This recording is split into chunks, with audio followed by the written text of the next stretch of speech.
All right, we're recording. Welcome to this semester's version of the Active Learning Dialogue. I'm Rita Marie Conrad from the Center for Teaching and Learning. We're recording this session, as I said, and we may also have colleagues joining us on Zoom, and we're going to try to make this all one big happy family. So there'll be questions from those on Zoom, and for the panelists, if you want to just either look at the camera or see who's speaking on this screen, that's where they'll be. So multiple things going on here. My thanks to Jeremy Thorner from Molecular and Cell Biology, MaryAnn Robak from Chemistry, Shreeharsh Kelkar from Undergraduate Interdisciplinary Studies, and Ethan Ligon from Agricultural Resource Economic Policy. This session is meant to be a conversation. Each of the panelists will make just introductory comments about the context in which they're working and how they're using active learning strategies with tips woven in there, and then we'll have questions and the conversation afterwards. So I turn it over to Professor Thorner to start us on. I was always told to stand up when speaks to another. First of all, a bit about myself. I'm a professor in the Department of Molecular and Cell Biology. This is my 45th year here at Cal. I started as an assistant professor July 1, 1974. Yes, I'm an old man, but I'm still at it. The context, I teach, this is the second time I've taught a course for juniors and seniors in molecular biology. This is basically the biochemistry of nucleic acids and all of the machinations that nucleic acids under the RNA and DNA. About 2 years ago, I think it was fall semester 2016, I was one of the participants in the so-called FLP, Faculty Learning Program, sponsored by NSF for STEM faculty. So how to improve engagement of students in STEM subject areas. And so some of the principles of that exposure to how cognitive thought happens, how students retain information, what gets them excited about the material, but most importantly, what are the strategies to raise their level of competence to the level that we expect, sort of the professionalism, not just sort of superficial exposure, but getting to be able to really use the information, not just regurgitate the information. So the first time I was assigned to teach this class was a year ago this semester, and I taught it in 2040 VLSB, which was the standard amphitheater, holds maybe 200 students, podium and lectern in the front, big screen, but a student sitting in the back has a squint. There's a microphone, but still, if you're sitting in the back, there's a tendency for them to be looking at their cell phones and other stuff on their laptops. So when it was revealed to us that there was a new classroom formatting, the so-called active learning classroom arrangement in 2012 Wheeler that could hold, I think it's 122 is the max, and that's just on the boundary of the size of this class in this spring semester. It's a little larger in the fall. And so we sort of booked the room with the proviso that if our class had 145 enrolled students, we wouldn't be able to use it and we'd relinquish it. Luckily, we had 110 enrolled, so we could use the room. And it's a wonderful arrangement. There are 14, so the screen's the size of this digital screen, in front of which is a little U-shaped arrangement of tables where 6 or 8 students sit around each screen. And then when you point your pointer at your laptop or at one of the screens, the dot that you're trying to direct the student's attention to shows up on all 14 screens. So you can wander around the room and engage the students, personally. You can touch any of them, but they see you're a real human being rather than some disembodied voice at the front of the room. But the hardest thing for me was to shift over from my previous thinking, which just the semester before, students all get there by 10 past the hour. We all get here. And I blab and blab and blab until the bell rings, because there's so much information. It's so important to convey all this stuff about molecular biology and why it's interesting. And so the hardest thing for me was to figure out what to cut from my presentation so that I only talked for 35 minutes. And I saved the last 15 minutes for engagement of the students in the following way. So I would stop at that point, and luckily I managed to do it pretty well. And I'd pose a thought question based on the material. So just bring up the first slide. I just have a few examples. Oh, sorry, I have to share the screen.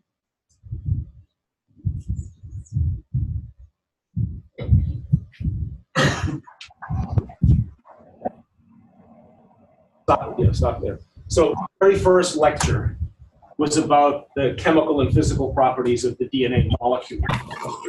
And so if they understood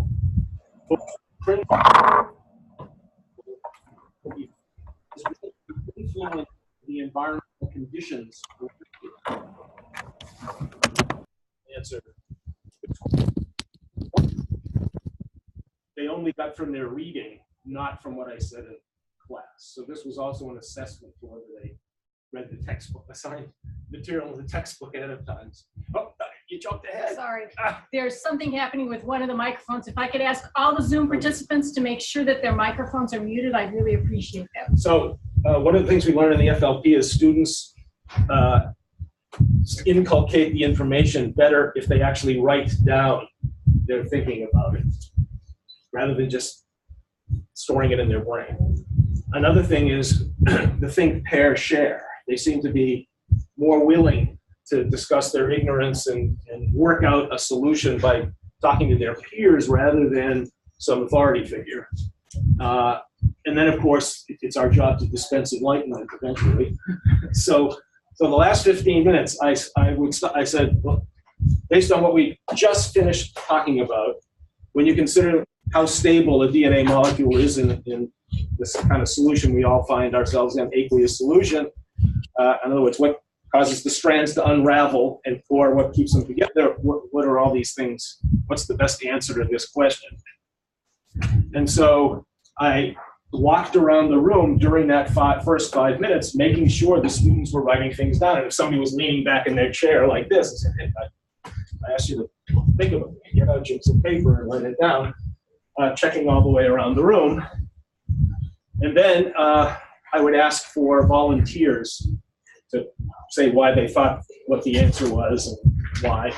And sometimes they would say, oh, I think it's C for sure, because those are the things we talked about. Whereas the answer does include the point about the concentration of protons in the solution, so it's actually B. But we talk about why do you think that's sufficient? So, but before that, after they've spent the 5 minutes doing the writing themselves, I asked them at the table for the next 5 minutes to share. So each person, and that's at that point, at the end of that 10 minutes, thinking about it and writing it themselves, discussing it in their group of 6 or 8 around the table.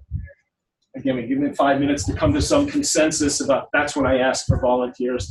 What does your table think the right answer? What does your table think the right answer is? Didn't do it with clickers or anything like that. Just avoided all of that rigmarole. And so then, again, in the last 5 minutes, I said, okay, well, the right answer is, and we click on this one here, and then here's why, the next one. And then I could do a little bit of what I would normally lecture about, just tell them about it in class. But this provided a context of why it's important to know about this particular aspect of the nucleotide basis. They actually have a proton that can come on and come off. And the value of the pH matters when that proton comes out. And let's go to the next one.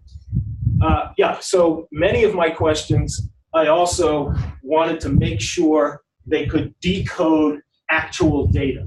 This is what a practicing scientist does. They do an experiment, they get results, and then you have to interpret the results. And so we used these technologies, we described the methods, we talked about the theoretical basis, but unless they, again, read their textbook and looked at the section in the back about methodology or how they wouldn't necessarily force themselves to think like a practicing scientist. So I always had a lot of questions that were, here's some data on the left, here's a question about it. Think about it yourself for 5 minutes, write down your answers, talk about it around the table, come to a consensus, let's vote, and then, you click on the next one. Yeah. We come to the right answer, and I describe what the data actually shows and why it shows what the right answer is. Click through it, skip that one. I mean, that's also an experimental one. Click, yeah, you can skip that one. Yeah, here's one, talks about a commercial firm that constructed an artificial enzyme. And we talked about the fact that in order to faithfully copy DNA, you want the polymerase to stay on the template DNA for a long time. You don't want it to fall off, make a chance to make an error. You want it to stay on. And they used an artificial means to do so. If they understood that concept, they would understood why this company built this artificial thing. Same sort of thing. Let's do one more. Skip that one. Just skip it. Keep going. Don't want to take too much time. Keep going? Yeah. Okay, right here. Back. Back. Yeah. I had one. Okay. So again, this is an actual experiment. We got through the whole discussion about all the enzymes and factors and things needed to make DNA. And this was beautiful work by a group in New York. But so if they understood the structure of this plasmid, that's what the little circle is there, and what the role of the autonomously replicate, that's an origin for replicate, it's where it starts. And so you have two polymerases proceeding around the circle, and they bump into each other and clash at the end. So DNA is synthesized continuously on one strand and in little pieces on another strand, and the little pieces are knitted together. It's kind of amazing. But we would have designed it that way. Intelligent design involved. And so I asked them to interpret the data. What does it mean? Why did they get the products that they do, et cetera? And so again, trying to get them to think about how the principles that they heard about get revealed by the data, not the other way around. We come to the fact, what we call the facts, because we interpret the actual observations made in an experiment. So that was the big change for me, trying to decide what to cut out to leave time for them to really dig deeply into the implications of what they just heard for the previous 35 minutes. And the room is wonderful. Yeah. Oh, great. And you're in Wheeler 212, so that's good. Any questions for Jeremy about that, about the data principles? Yeah. How would you describe the kind of changes you saw in the students, the way they engaged? The only actual semi-quantitative, and again, the error bars around it are huge, is, what was the class average on my exam? It was 10 points higher than 11 points, I think, probably 10 points higher than it was last semester. Now, this could be a fluke, it could be a group of students. I'll have to do this, I'll have to go back to the lousy room, and I don't know how to make a fair assessment, but there was lots of chat. There was no hesitation about groups volunteering. Whereas when I tried to use the Socratic method in a big classroom, there was dead silence. And then finally one student would get up the courage to ask them. But by first getting them to talk with each other, it seemed like it broke a log jam, and allowed them to feel free to volunteer. So in that sense, I think engagement was a lot better. No. Did you find that you needed to change the sort of nature of your assessment, become in greater alignment, these new kinds of activities that encourage students to be more like scientists? Yeah. Well, as I said,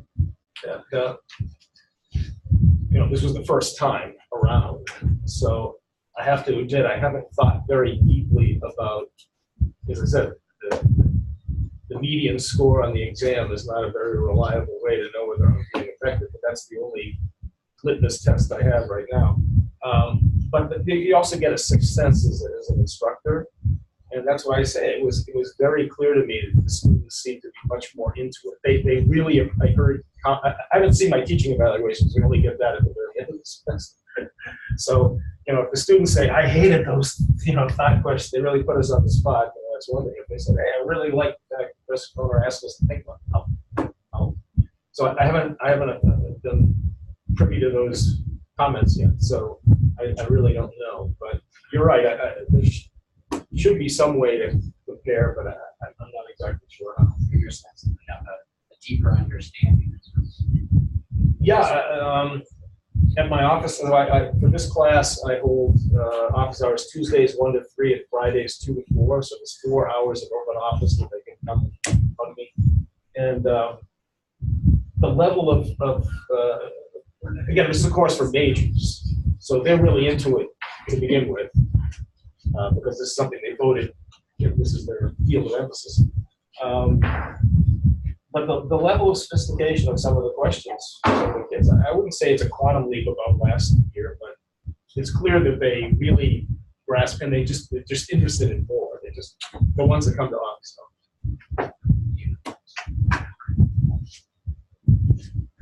Any other questions? Anything from the Zoom participants?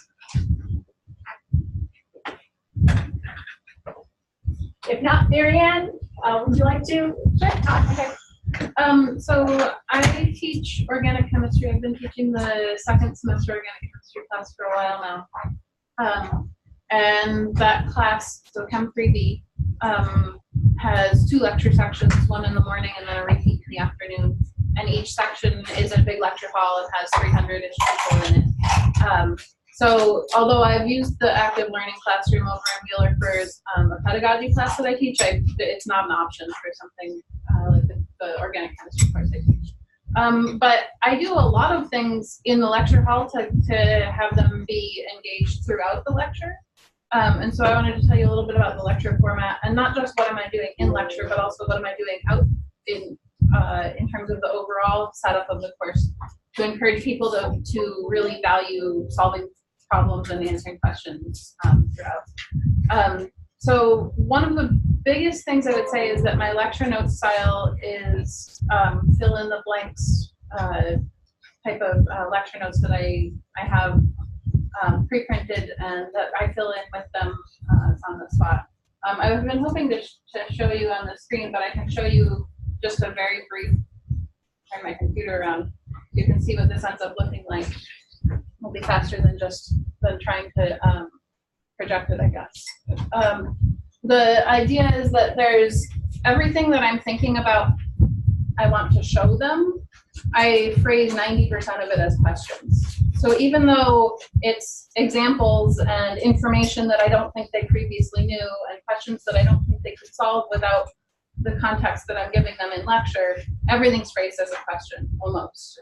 There's an occasional follow-up notes section that I leave myself at the end, but almost everything's phrased as a question.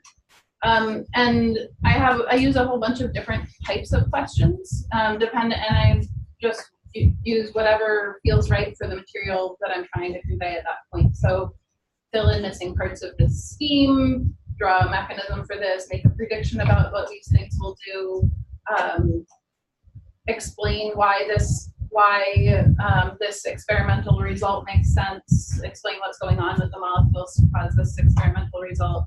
I use iClicker in a 90-minute lecture. I use iClicker maybe 7 or 8 times spread out throughout the lecture.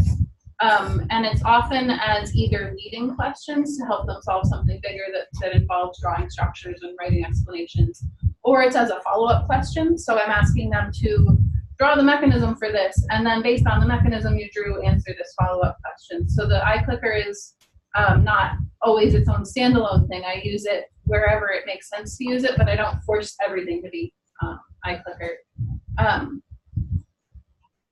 So I would say that in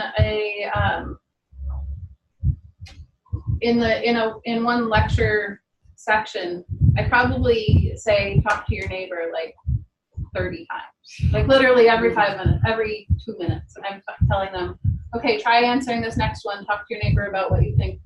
I'm going to give you a 2-minute head start on drawing this mechanism. Get as far as you can, and then we'll go through the answers together.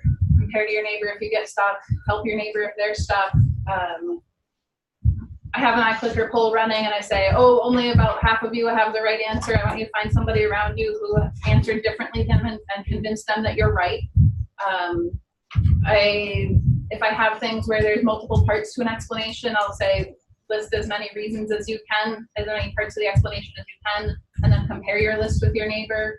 I will ask people to, when there's that kind of multi-part brainstorming kind of list that I can then do a follow-up and try to get people from spread out throughout the lecture hall. It sometimes feels like pulling teeth getting anybody to say anything in front of 300 peers, and I don't blame them. So I never cold call people. I always only do volunteers. But I do sometimes say things like, you don't need the whole answer. I'm only looking for who wants to volunteer one piece of this answer. And then I'll say, that's a great part of it. Let me write down what you said. And then does anybody want to elaborate on that? Does anybody have anything to add to that? Does anybody have another thought that they want to add? And if I'm not getting a volunteer, I'll say, okay, convince your neighbor to share your idea if you're feeling too shy. I feel like acknowledging how stressful it is to talk in front of people is useful. Things like, how about somebody from this half of the room, from the back of the room, from the front of the room, from this side? Zeroing in on sections of the room helps to make people feel like, yes, I really actually do want people to talk. And the waiting long enough for an answer is really important. Having them have had a chance to talk to somebody next to them before they talk in front of everybody else makes a big difference. I would say that sharing from the whole class takes longer, and so I'm more judicious about my use of that compared to which times I say, okay, just consult with your neighbor, and then I'm going to talk to you about the answer. I also do my best to really strongly encourage people asking questions before I move on to the next topic. So I'll finish something and I'll wait, and I'll wait for another minute. So then I'll say, does anybody have any questions? Before we move on. And at first people are hesitant to do that, and in some sections it ends up being the same 3 people asking questions, but in other sections I do end up with actually a pretty wide variety of people asking things, and a lot of times those are questions that I think a lot of students have the same question. They're the same questions that I get asked in office hours and outside of class and everything, and so it gives me a chance to address the confusion with rephrasing something or that kind of thing. Gives them a chance to kind of process and think about what are other people thinking about the things I just said. So that's in class. And then outside of class, I have a post-lecture reflection assignment that's due every lecture. It is optional in the sense that it's part of the participation credit grading scheme. So my participation credit scheme, I give 1 point of iClicker credit for having answered at least half of the questions, and 1 point of iClicker credit for having gotten at least one answer correct during the lecture. And those are both a pretty low bar, because I often have a question that like 95% of people get right because I start talking about the answer before I close the poll, that kind of thing. So it's intentionally, if you're showing up and you're trying, you get those points.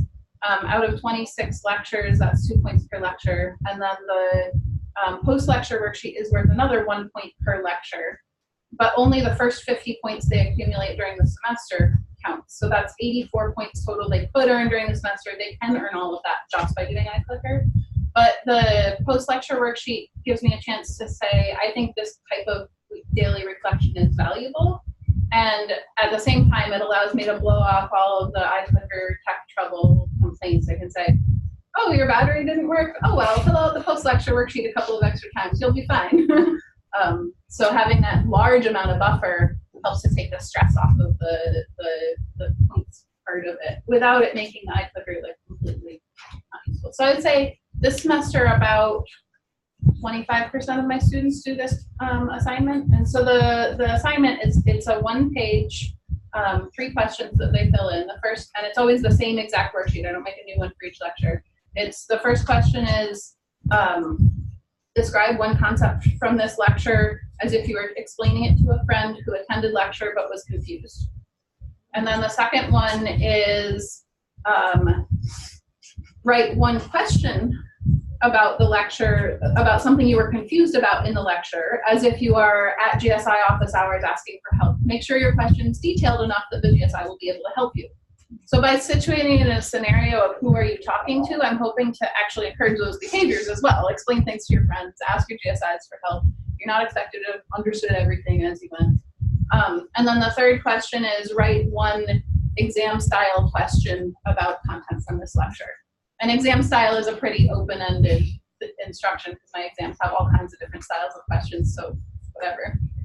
So that worksheet is graded participation credit only. I have them upload it to Gradescope, and I have it set so that I can group all of the answers, so that is everybody who submitted it gets grouped. That takes me 10 seconds. I click, everybody gets the 1 point of credit, and then I click release to students. So we're not actually, I never promised that I'm actually looking at this. It's a self-reflection assignment. It's just getting turned in to get participation credit. And then let's see, what else? The big thing that I think is important is making the question answering process low stakes enough that people are willing to be wrong. I think that being willing to commit to a wrong answer, to write down a wrong answer, to say something that's wrong to somebody else, and not feel like that means you're stupid is the big idea that I'm going for in this class. So things like celebrating when you got something right and making it clear that the expectation was not that everybody got it right? Like, okay, if you said this answer, give your neighbor a high five, right? That kind of thing can, I think, and I'm hoping to set the tone of the class as the more you are answering questions and committing to answers, the more you have a chance to learn from the things that you're not understanding.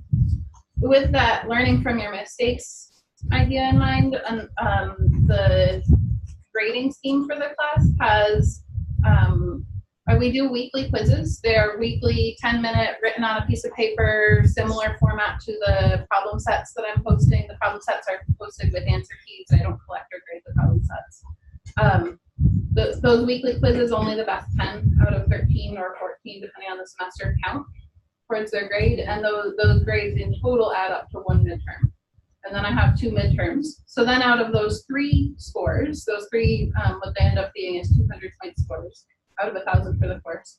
Out of those 3 scores, the lowest of them gets dropped if their final exam average is higher than their lowest out of those 3. So the final exam can get scaled up to make up for the same points. So there's lots of second chances, and lots of emphasis is you don't have to be perfect all the time, and you can still do well on it. And then another thing that I put in a few semesters back was a post-exam analysis. So I was feeling frustrated that people would take the exam and complain about it to their friends and then not do anything more with it after that, right? Like they would feel like, well, that happened, and okay, we're gonna move on. What I really wanted was for people to learn from their mistakes and say, hey, what do I want to do differently next time? That kind of thing. And I was feeling frustrated by the complaints I was hearing about that question came out of nowhere. Where was that? She didn't teach that thing. This exam was totally different than X, Y, and Z. And so the assignment that I give them is to choose questions that they lost points on the exam. And the assignment, they can do as many copies of this assignment as they want in order to add up to a maximum of 10 points out of 200. So it's a 5% boost to their grade. And for each question that they lost points on that they want to earn those points back, they have to first copy and paste the image from Gradescope that shows what they did and what the scoring rubric said. And then explain in your own words what you didn't understand.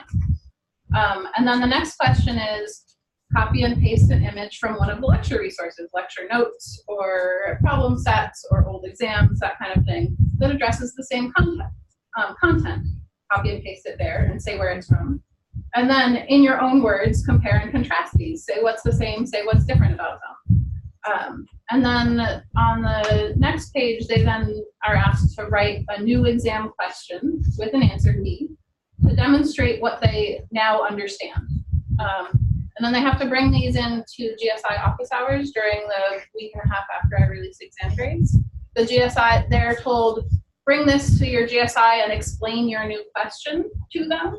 And the GSIs then sign off as participation credit. I tell the GSIs, look, this is an opportunity for you to reach students who don't normally come in to ask for help. So ask them questions about the thing they wrote. Correct misconceptions where you see them.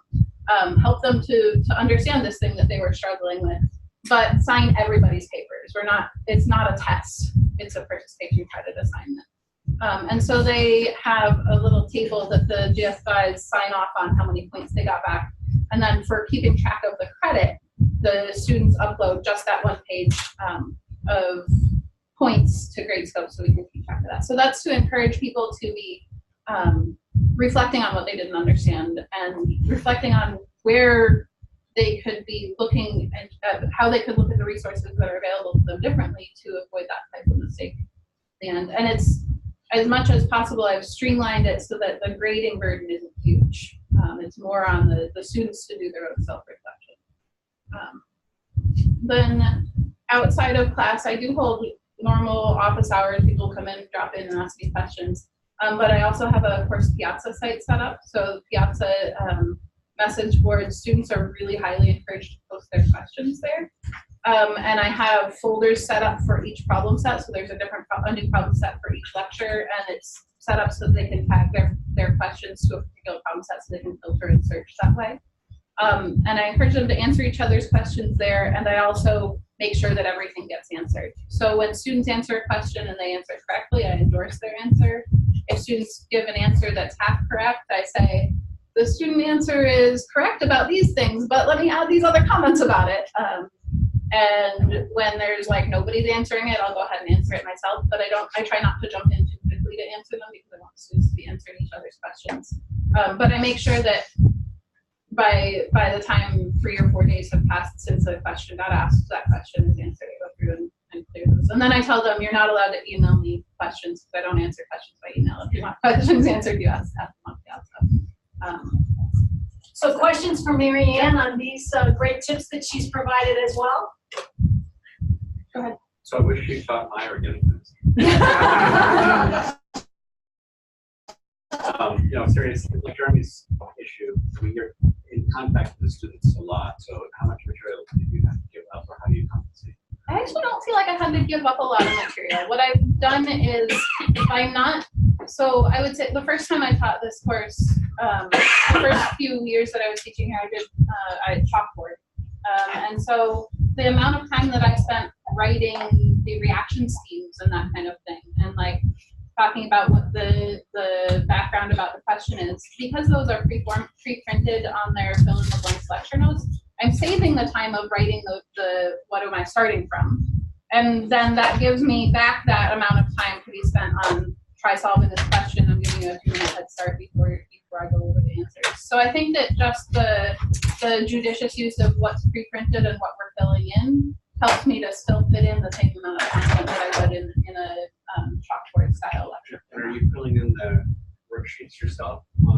Yeah, so I post a PDF for them, and then I print the PDF to Microsoft OneNote, and then I write in with I use a tablet in class to write in the answers. And then when an exam is coming up, I'll print all of my lecture notes to a PDF, the filled-in ones, and post them. But I don't do that on a daily basis.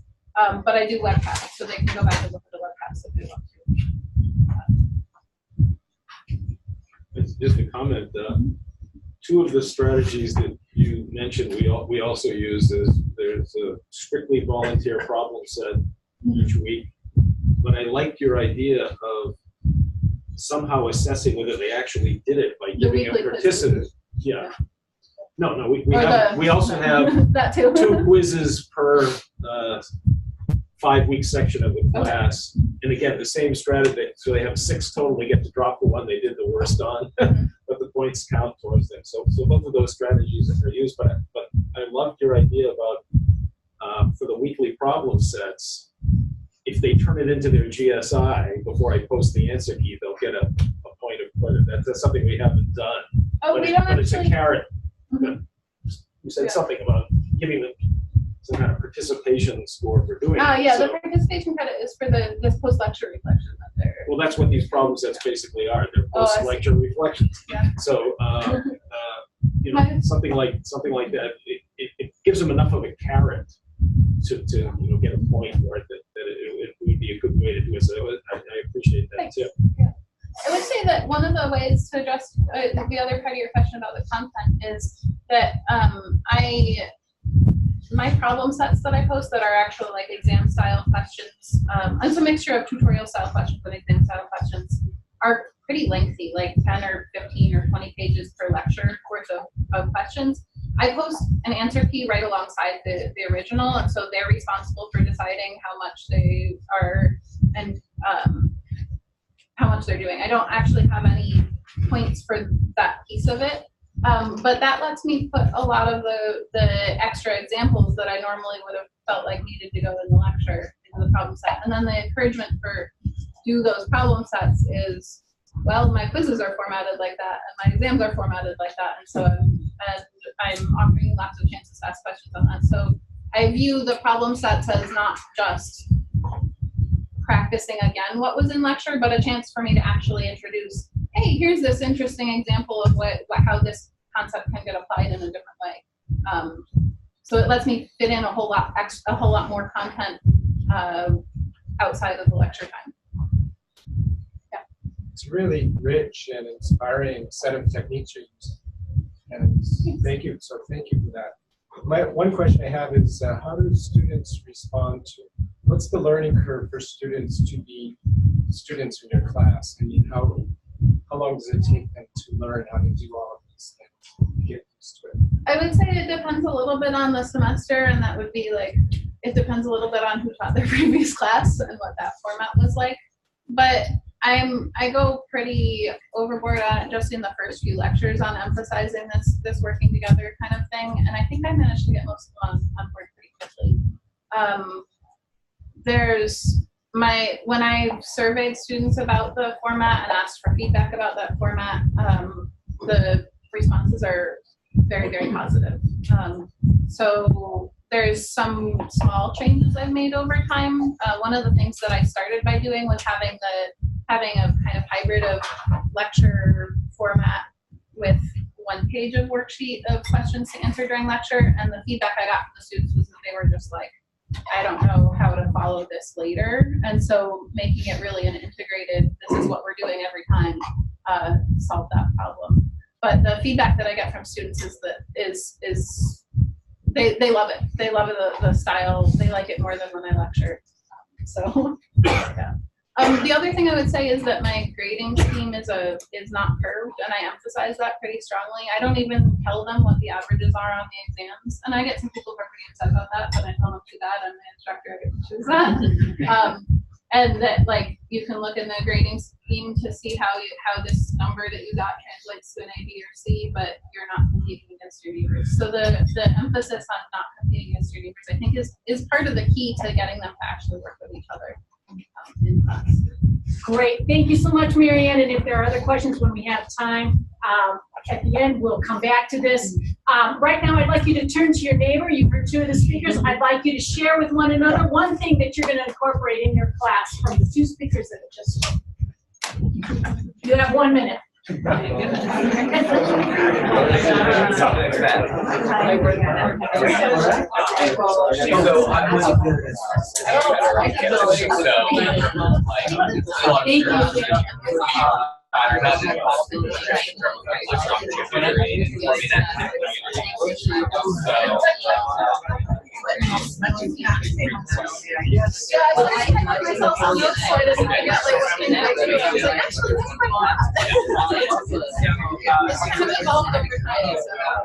more thing to try to make something better. I like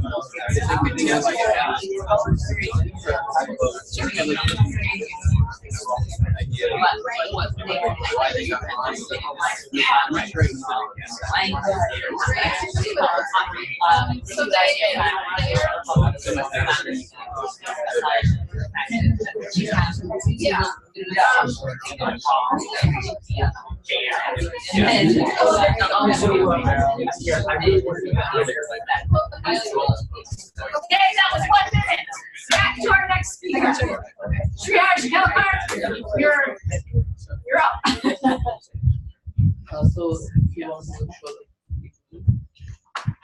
So hi everyone, my name is Shreeharsh. I have been here at Berkeley since 2016, and so I don't really have there's no class I taught before active learning and with active learning. So, but I'm just going to go with what I've been doing. So next slide, please. So I've used active learning for essentially 2 classes. I'm a sociologist in science and technology. And so I've used active learning for 2 classes. One is the social life of computing class that I taught in the fall, which I teach every year. And I used it for this lower division class ISF wanted to do called Interdisciplinary Perspectives on AI. And these classes are slightly different from maybe some of the classes people have described. There's no right answer in any of these classes. There are no problem sets. And the learning goals are quite diffuse. So so there's no specific technique they come out of this class learning. The way I put the learning goals is that they should be able to talk about science and technology in an informed way, but one that is not excessively technical, but one that's also not excessively philosophical. It's not like algorithms are bad for you. What they should be able to do is to talk about the different contexts of science and technology, the context of invention, the context of use, the context of regulation, and sort of do so in an informed manner. So because the learning goals are sort of diffuse, the way I structured this class is that every class, they have to come to class with a set of readings that I organize very carefully.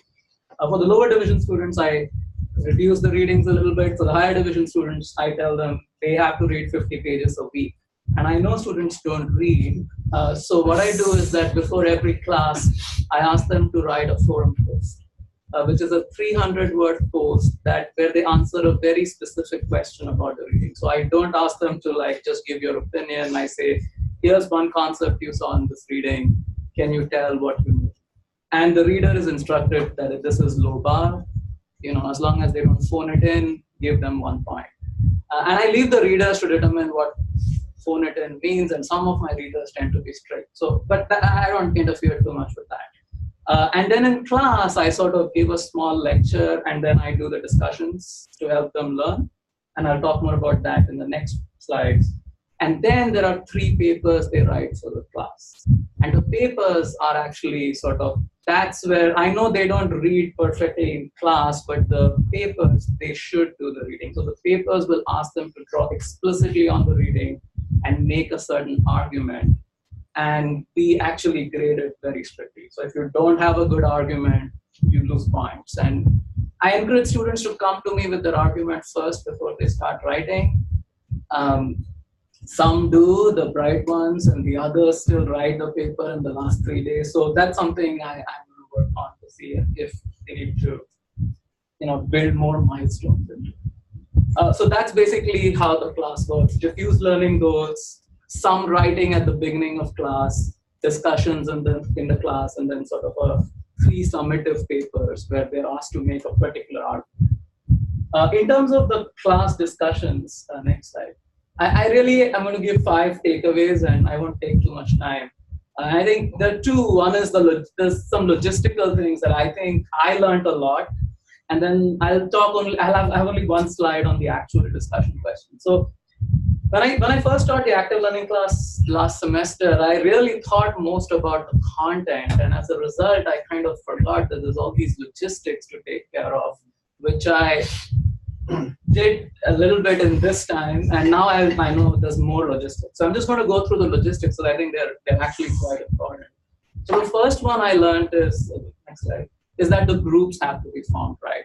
Like in the first class, I just let them sit where they wanted, and they all, people sat with each other, and even when I asked them to move, they would not move. They would just sit there. This year, I sort of made the groups randomly. So I made them sit at tables, and I asked them to rotate, like I gave them a screen where they would move around. And that was actually very good. I also realized, however, that some people still hate the groups they are in. I could tell just from their discussion. So I think one thing to do would be to change the groups a couple of times during the class.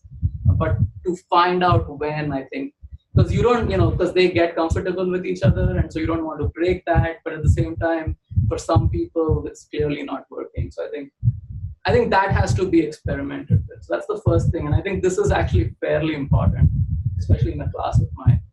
Second is the discussion has to be timed. Like in the first class, I made this mistake of saying, okay, discuss, and then sometimes 10 minutes would elapse before I sort of, and I realized, okay, some groups did it very well, some didn't. So now I do this timer, and you don't have to click on it, but you can actually click on that thing, that circle, and it'll like start going around. And so I put this on the board, and then it gives a bell at the end.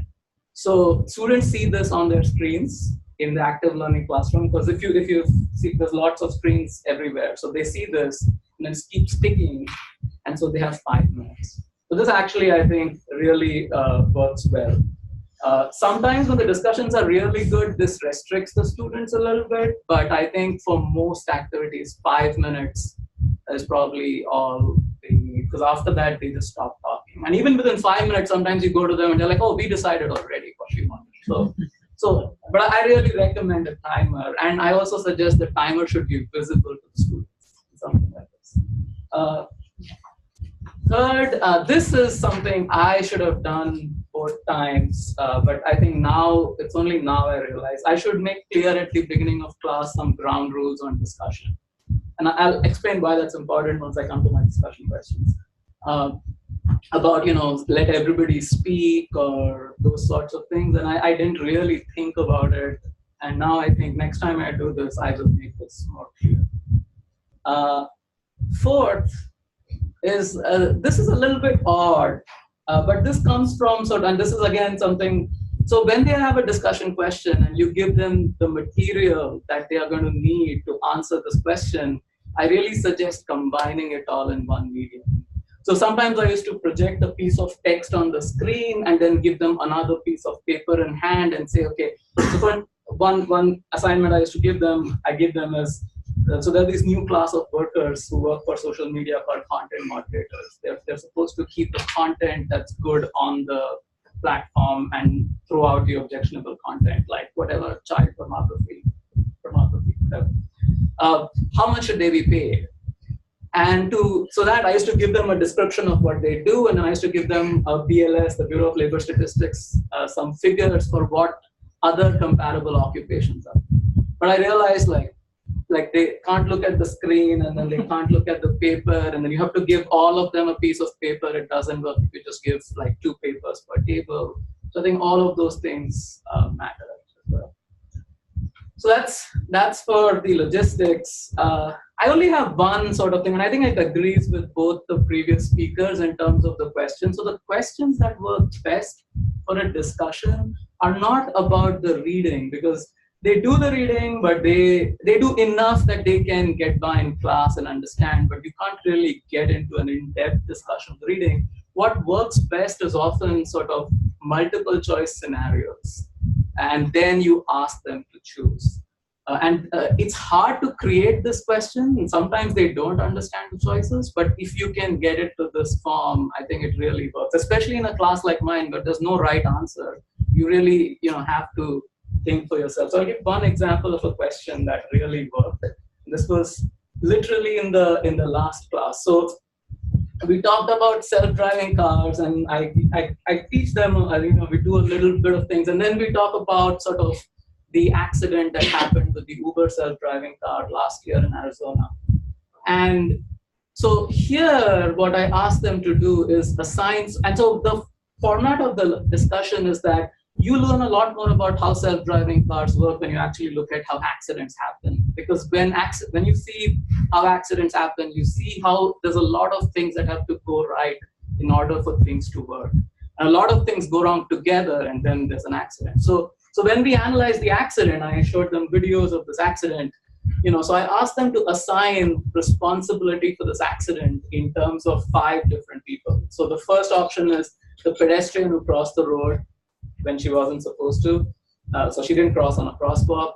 The safety driver of the vehicle who was not paying attention, and that's also clear from the video. The managers who sort of shifted from having 2 safety drivers to 1 safety driver. The engineers whose sensors clearly failed because they were supposed to work and they didn't work. And finally, the Arizona state officials who take a very hands-off approach to test driving, self-driving vehicles. And so what I asked them to do is assign responsibility in percentages. So you say the pedestrian is 90% responsible, the safety driver is 10%, whatever it is that you want. And this sort of stuff generates great discussions, because they have to actually argue amongst themselves about who has more responsibility. And what I ask them to do often is that when the 5 minutes are done, they write the answer on the board simultaneously. So everybody writes down A 20%, B 30%. So that way they don't listen to others. And then everybody can scan what the others have written. And then, people write things like 90% of the blame is for the pedestrian. So then if I see something like that, I ask them, like, okay, can you explain why? And then of course, half the class doesn't like that. So then they give a different reason. But of course, there's no answer here. There's no right answer. But this sort of question often actually generates very good discussion. In fact, sometimes because you ask the group to come up with one answer, they disagree so much that they can't converge. That actually sometimes creates a problem. But so my suggestion is to sort of have fill in the blanks or really questions like this, and they actually generate a lot. So I'll stop there, and that's all I have. Oh, that's excellent. Thank you, Shreeharsh. Questions for Shreeharsh on his methods and tips? What was the name of that timer? Sorry? How did you incorporate that timer? What's the software? Oh, I can send it to you. I just looked on Google and I said sample PowerPoint timers, and there was a PPT, and so I copy pasted from the PPT into mine. I can send it to you.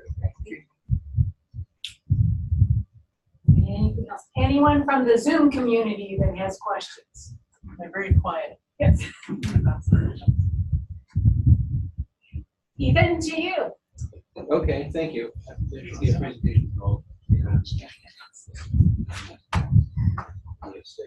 So I'm an economist. I'm going to talk today about how my thinking has evolved about students' self and group assessment over the course of a couple different courses that I've taught. For many years, I taught for a fairly large intermediate microeconomics course, and I switched just this last year to an upper division course on food policy and economics. And the intermediate micro was a traditional lecture class, and I did something with that I thought was at some point I had there was a lot of grading. The problem sets were difficult. Yes, I was spending a huge amount of time grading exams and problem sets, and so that was a burden. And there was one year in particular where the GSIs, or maybe they were overburdened, or maybe they just weren't very good GSIs. The grading became quite erratic. And so I wanted to make sure that there were, checks in place to avoid poor grading practices. Obviously, so you just go forward there. So what I did was I added on the midterm a simple question. And the simple question involved asking students, after they've gone through and completed the midterm, they have a few minutes at the end, and they have this extra credit question. And what we asked to do is we asked them to predict their own performance and on the midterm. And there's this in economics, this sort of field, subfield of economics called mechanism design. And the idea is you set up incentives for people to truthfully report something that only they know. That's the idea. And so I designed a little incentive compatible mechanism here, which involved extra credit up to 3 points of maximum. And what they have is, you can read the thing, the grade that they receive from GSIs is X, their prediction is X hat. The closer they get, the more the extra credit they get. So they're, if they believe the GSIs are going to get it about right, they're trying to predict what the grade's going to be, they're going to try to minimize that error, and that's incentive compatible as long as they're going to get more extra credit rather than less. So that worked out. So what my idea here was, gee, whenever I see a big discrepancy, like there's one student who thinks they did really well and they got a really bad grade, or vice versa, there's something to investigate. Either the student's beliefs about like the difficulty of the course are way off, or else there's a problem with the exam. I go back and I saw big discrepancies. Examine the particular exams where the GSI predictions differed quite a bit from what the students did.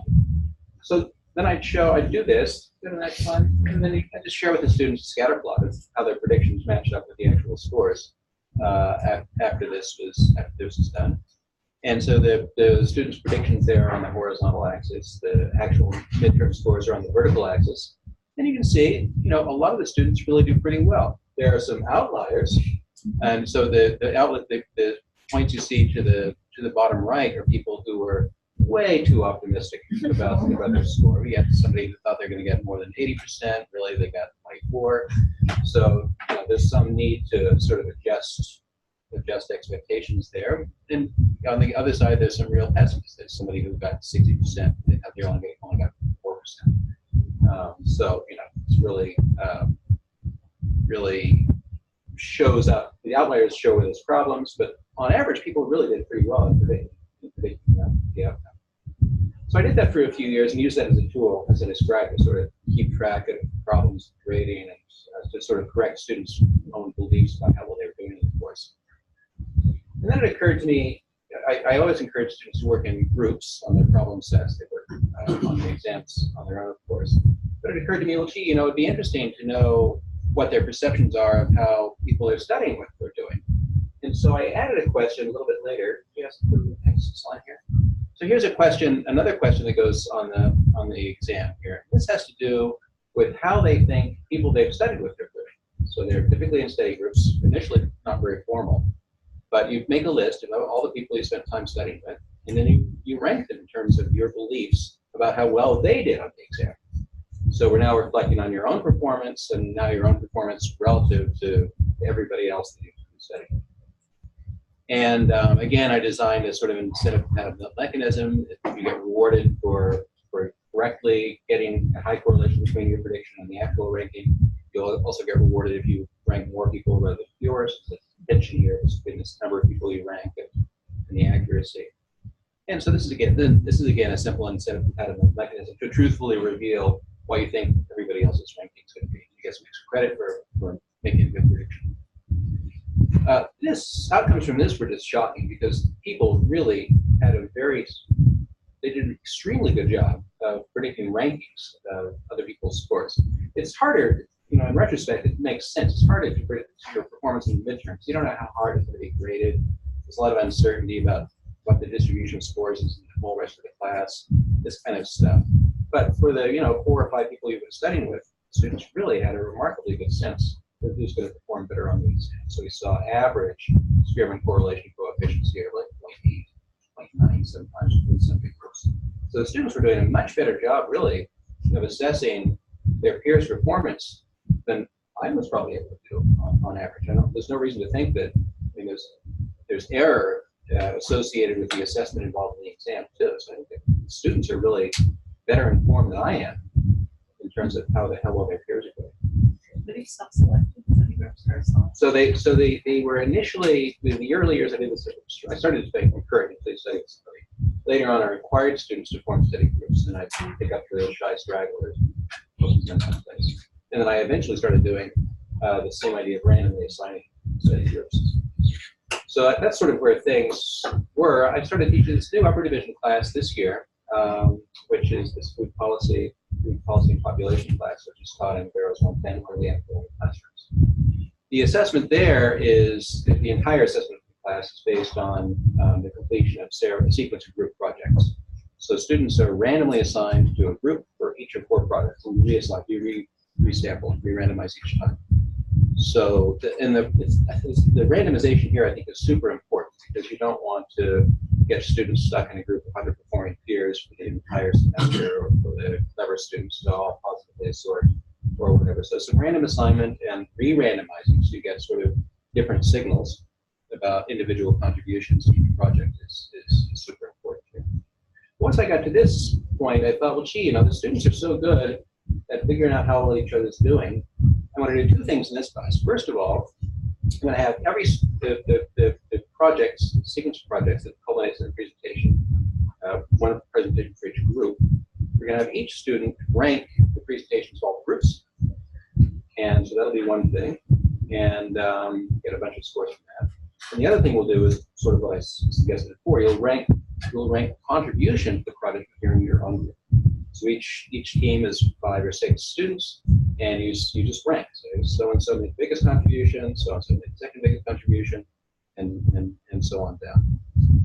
And so this opens up the possibility of not having to do any grading at all, because the students are now assessing their peers within a group. They're highly informed. They're assessing the presentations overall, so we can use the information from that. Just quickly fill a little online survey during the course of the presentations for the presentations, and after the project's over for their peers. And that gives us a way to construct a whole bunch of measures of performance that don't rely on my doing any assessment whatsoever. So this is the first term I've done it. It's going pretty well. We're starting the 4th of 4 projects later today. So far, it seems to work pretty well. I think we go forward a slide and maybe a figure on green juice. Let's see. So here's the yeah. So I should have done this before. So here's an example of how we do the assessment of your teammates. So here, just the overall contribution to the project, and they're encouraged to rank the other members of the group. They're told explicitly, although they're allowed to rank themselves here. Again, that part of the ranking is a prediction about how other people are going to rank them. So there's no benefit at all to they're saying, oh, I'm the most important person, if in fact other people disagree with them. And so this is again an incentive compatible way to elicit students' beliefs. We'll see how I think it's going pretty well so far. I got some resistance with a teammate. They develop a esprit de corps within their teams pretty quickly, and some students object to being asked to assert that one team member is better or worse than another. Sort of how we, like I wouldn't tell you which of my favorite kids was. There's a little bit of resistance to that, but we've talked about why it's important and emphasized the importance of the assessment. I think we'll overcome this objection, so we'll see how it turns out. Questions for Yvette? Yes. So you're getting data on relative performance. Yeah. And how do you calibrate that? So that's what I said I would do, and I will do it this term. I said I would, is that I would take the relative performance overall, and you point out that an average of rankings that I extract information about that by making a big matrix of all these rankings, and then taking a singular value of those things to get weightings for the different rankings and constructing this sort of overall sort of component that might up being the relative grade. So that part's nice and easy. But there is a problem which I really haven't solved with mapping this overall ranking into letter grades. And what I said I would do is that I would give the best 5 students in the class A+. And then everyone who has a standard deviation below the 5th best student will get some kind of something. The lowest person will get a B, something. So it's sort of simple. They divide it up into standard deviations. I think that was a mistake in retrospect. I think committing myself to a particular grade distribution, which is what letter grade distribution, is a mistake, I think. It's a form of curving, isn't it? It's exactly a form of curving. So some students have explicitly objected because they're all working on these projects. They're pretty committed to them. They find it interesting. They don't really feel like if everybody does a good job, everybody should get an A. I agree with them. So I think I won't do that in the future. I'll leave myself more liberty to match up the ranking with sort of the grade distribution in a way which is totally subjective and so not so transparent, but maybe less threatening.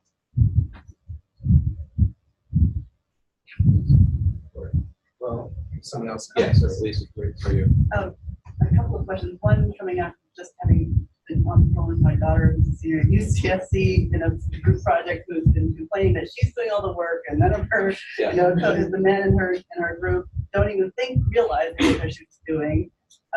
That the idea of what they think of you would not, what they think you're doing would not necessarily represent what you think you're doing in that grading. And so that tied to the question of the value on doing this. Is there what's the learning value to the students in doing the prediction of reflection? Well, so, partly it's design. I mean, there's sort of three aims, I guess, involved here. One is just to incentivize good performance in the way we usually do it. The second is very explicit. These are mostly seniors. This is a class that involves programming. They're economists. Many of them are thinking about looking for jobs. They involve some kind of analysis in an economic firm or in a software firm or a whole bunch of sort of things like that. So I explicitly frame the project in terms of sort of an agile software development thing, which in that process itself emphasizes the importance of reflection and evaluation of well or poorly experienced projects. So I frame a lot of the evaluation in terms of that, like how do we improve the process of solving these problems? It's certainly possible that somebody winds up doing more work than they're recognized for. That might not, if that happens systematically across all the groups, so someone like your daughter might enroll in work to be undervalued by everyone. I don't know, perhaps an aspect of personality those things could happen. At the same time, doing a lot of work on the project, that should lead to higher average rankings of the project themselves. And the combination of there being the assessment of the projects overall with the random formative pick of the different teams allows you to back out an estimate of each person's contribution to the average project, which is also a pretty powerful part of the problem. Yes. Have you considered, based on your initial question of how they perform based on how they were expected to perform on the exam, have you considered any interventions to help support those students? It seems like their self-assessment is often helpful. Oh yeah, no, I should have been clear. I mean, so I talk about them. Yeah, you're an optimist, you're a pessimist. I'm very explicit. Now, if you're down here, there's something going wrong. You think you're getting an A, really you're kind of an F. So we should talk. So I'll email the students who are really outliers, encourage them to come office hours and some kind of. Yes. I think I'm curious in terms of the second thing you were bringing up in terms of having the students predict their study partner's scores in terms of the ranking. How do you frame it to avoid students basically categorizing their smart friends and their dumb friends? Well, I mean, stereotype. Yeah, that would be my concern. Yeah. So, this is, I think, related to Lisa's question, that there's it's possible that perception of contribution or ability differs from actual ability, and I don't think that's enough to get scratched there, except to the extent, I mean,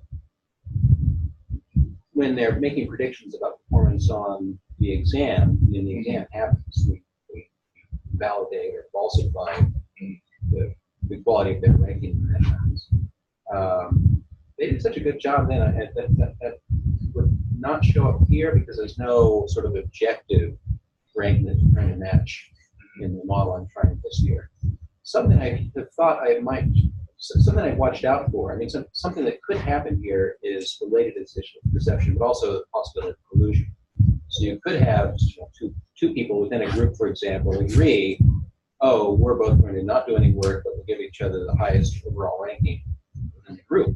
So that kind of collusion is possible. I've watched out for it because when that were to happen, we'd see a sharp disagreement about the ranking within the group. And so I've sort of kept my back pocket the possibility of going and requiring people to explain their rankings if there's a lot of disagreement. But so far, I just haven't had any disagreement. There's been quite substantial agreement over who did how much. I guess I should also say that I do have this who contributed most overall to the project, but it's part of a much longer assessment. That's what gets usually grade. But we also share stuff about, who was most helpful with being organized, who raised morale, who was fun to work with. There's a question about who do you not want to work with in the, or would you work with this person in the future? You know, very much, not so much, definitely not. That question turns out to be extremely appealing, although I'm not using formal assessment. Yes. So I assume that it's all private because you don't divulge information to the students about. So the group, it is not all private. It is constructed in such a way that one cannot figure out who might have given any particular rank. So I don't share with them any ranking until after this 2 projects. And then they'll see something about the rankings they receive, and it's meant to be a feedback. So, my group members thought that I wasn't very organized, or they thought they bothered me that I didn't show up to meetings on time. Those kinds of questions show up there. So it's something I want the students to get feedback from. But how a particular student colleague ranked you doesn't. Yeah, you can't do that. It seems really interesting, and that's a fascinating approach.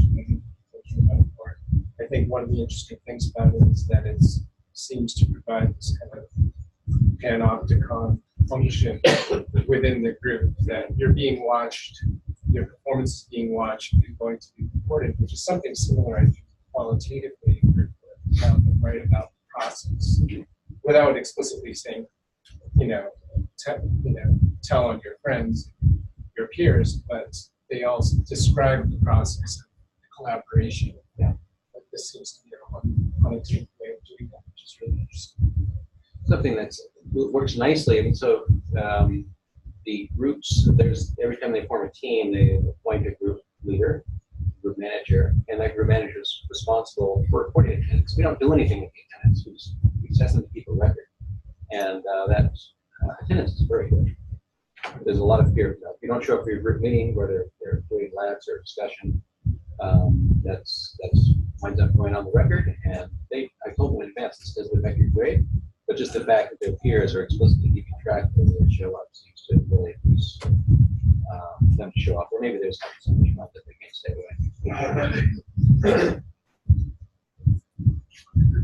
You touched on this a little bit with the actual questions you asked in the assessment, but in the spirit of Shreeharsh's comment about setting ground rules, like how much do you foreground for them what the assessments are going to encompass and how they should be thinking about each other's contributions? Well, at a formal level, at the very beginning of class, I made up in a simulated class, completing a bunch of projects in groups, and I created a little program that generated random results, and in a way that I thought was a reasonable model of the class. And then I walked through. It's a programming class, so it's programs in Python. I want them to be able to speak Python, so we worked through that as sort of another learning exercise. And we did a Monte Carlo analysis of distribution groups. We had a student with this kind of set of rankings, and that same code allows them to go back and plug in their own rankings they receive, and sort of assess their own placement in the class as things go along. So at that formal level, it's extremely, almost maximally transparent.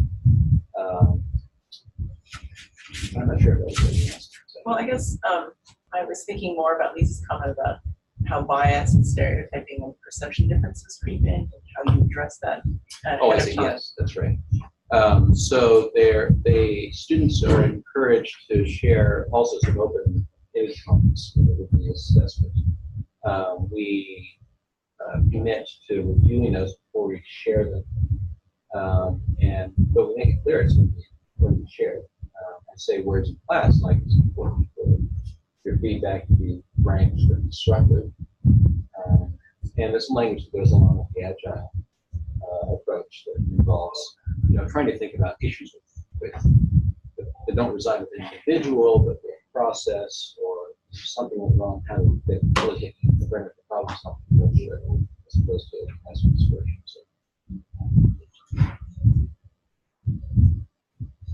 Well, if there are no other questions, thank our wonderful colleagues for sharing these great tips and strategies. And before you leave, write down at least one thing that you will take back and do in your class. either this semester, probably most likely next semester. Yeah. And thank you for attending. Okay, bye. MaryAnn, can you keep up with everything?